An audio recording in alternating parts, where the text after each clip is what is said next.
हमें आईवीएफ कराना है, सब आईवीएफ सेम है, ये मोतीचूर का लड्डू नहीं है। आईवीएफ एक छोटी सी प्रक्रिया है किताब में, आईवीएफ सब सेम नहीं होते। ये ऐसे ही है कहना जैसा हर सर्जरी एक ऑपरेशन थिएटर में सेम होता है, सब अलग होता है। मैं एक्सप्लेन आपको करता हूँ एक वॉर रूम के हिसाब से, क्योंकि आप अगर बेबी चाहते हैं तो आप फाइटर हैं, हम कमांडर हैं, और हमारी बीमारी हमारी एनिमी है, और हमें स्ट्रेटेजिकली ये समझना है कि हम बेबी कैसे पाएंगे। मैं डॉक्टर सुनील जिंदल हूँ, reproductive surgical medical practitioner, specialist हूँ, सुपर स्पेशलिस्ट हूँ, इस लेवल का कि आप ये समझ लीजिए 30 साल से ये काम कर रहे हैं। 9,500 से ज़्यादा बच्चों को जन्म दे चुके हैं। इंटरनेशनल पेपर्स 18 मेरे हैं, बहुत सारी बुक्स लिखी हुई हैं, और सच पूछो तो बहुत डॉक्टर्स को ट्रेन किया है। 3 साल से या 4 साल से यूट्यूब पे आया हूँ, क्योंकि मेरी एक इच्छा थी कि सच्ची साइंटिफिक चीज़ आपके लिए लेके मैं गुमराह लोगों को दिमाग क्लियर करूं, वो समझ लें क्या प्रॉब्लम है। पर बड़ी इंटरेस्टिंग बात आपको पता है, मैंने कभी किसी यूट्यूब की वीडियो के लिए स्पॉन्सर नहीं लिया, और मैंने आज तक आपको ये नहीं कहा आप मेरे पास आएँ, क्योंकि मेरा पर्पस बिल्कुल अलग था। लेकिन मैं देख रहा हूँ कि बहुत सारी मिस इन्फॉर्मेशन आज के दिन में मार्केट में है, जिसकी वजह से आपका बेबी होने में दिक्कत होगी, और ये मुझे बर्दाश्त नहीं है, क्योंकि सबसे ज़्यादा आनंद हमें आपको बेबी देने में आता है। तो एंड तक देखते रहिए, थोड़ी लंबी है, पर इस वीडियो को देखने के बाद में एक चीज़ की मैं गारंटी करता हूँ, आपको एक चीज़ समझ में आ जाएगी कि आपको अपने लिए क्या कराना है, या किसी और के लिए सोच रहे हैं तो क्या कराना है। क्योंकि मैं एक लाइसेंस्ड मेडिकल प्रैक्टिशनर हूँ, और बातें इस पे कौन करते हैं, जिनको कुछ भी नहीं मालूम। बने रहिए, बिकॉज आई लव यू।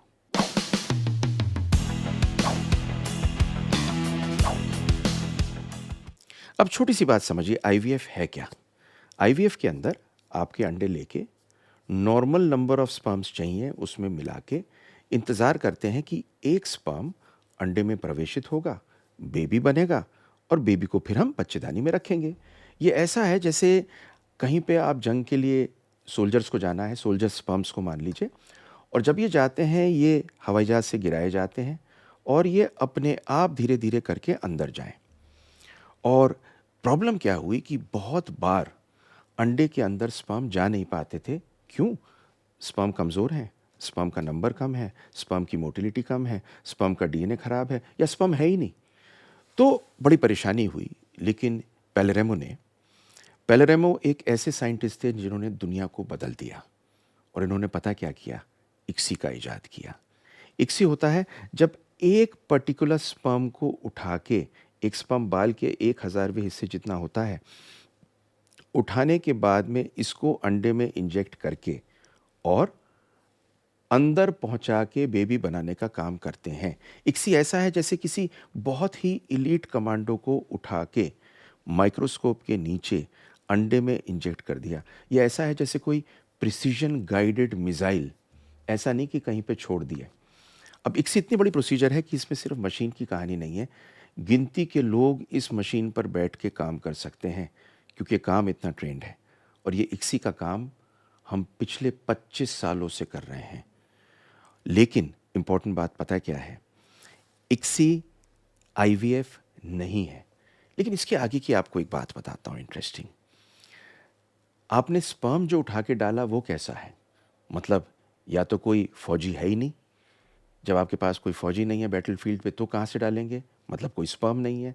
या जो है वो ठीक नहीं है, तो उसमें ठीक कैसे ढूंढेंगे जो फौज में जाना है। तो इसके लिए बहुत सारी प्रक्रियाएं होती हैं, जैसे कि पीसा, टीसा, माइक्रोटीसे, या ट्यूरेक्स प्रोसीजर। बहुत लोगों में, मैं माइक्रोटीसे का मास्टर हूँ इस हिंदुस्तान के अंदर। मैं पता नहीं कितने कितने डॉक्टर्स को सिखाया हुआ हूँ, जिन लोगों के स्पर्म नहीं होते टेस्टिस में से निकाल के करने का।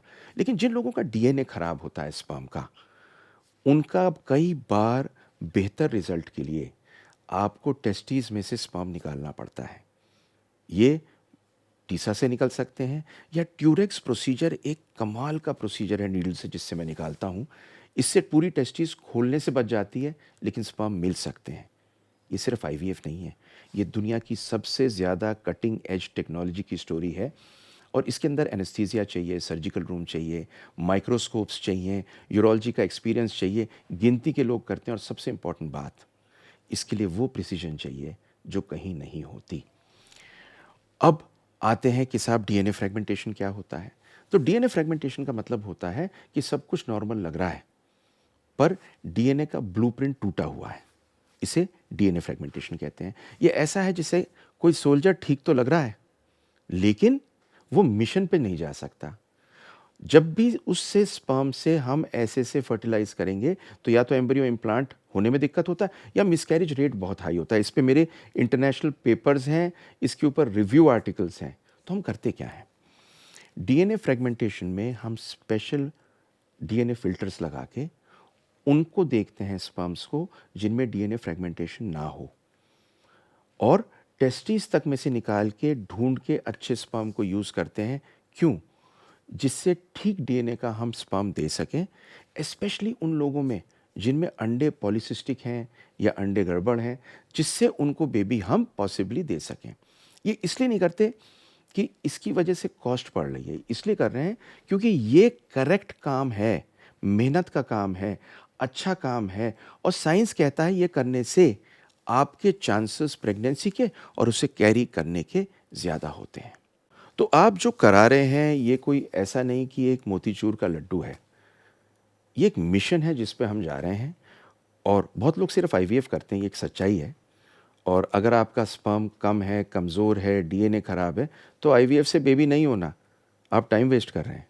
लेकिन अगर प्रॉब्लम्स मौजूद हैं तो ये कटिंग एज टेक्नोलॉजी आपके लिए यूज़ करनी ज़रूरी है, क्योंकि ये वॉर जैसा है और स्नाइपर मिशन है, और इसके साथ में हर जना अलग है और हर जने के लिए अलग काम करना है।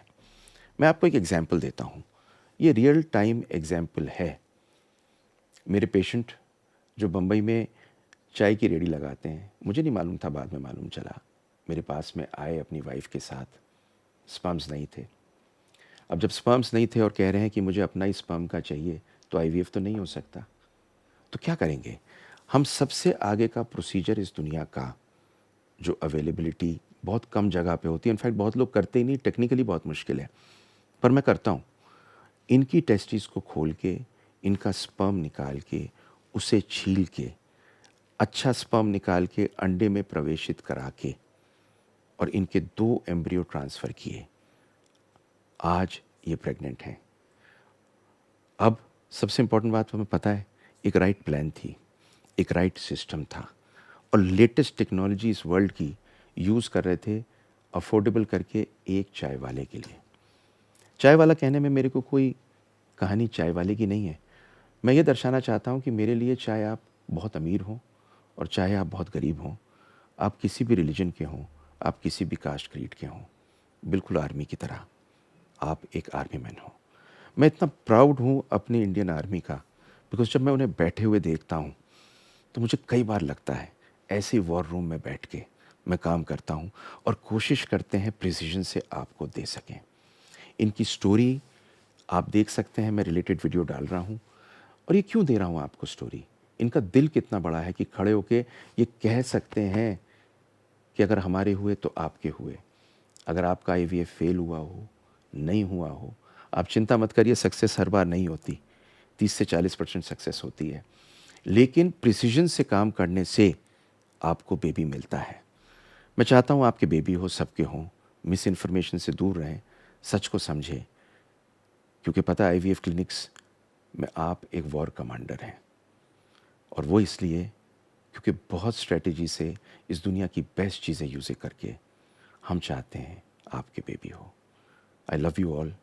आई want you to have a baby and I want you to know the truth.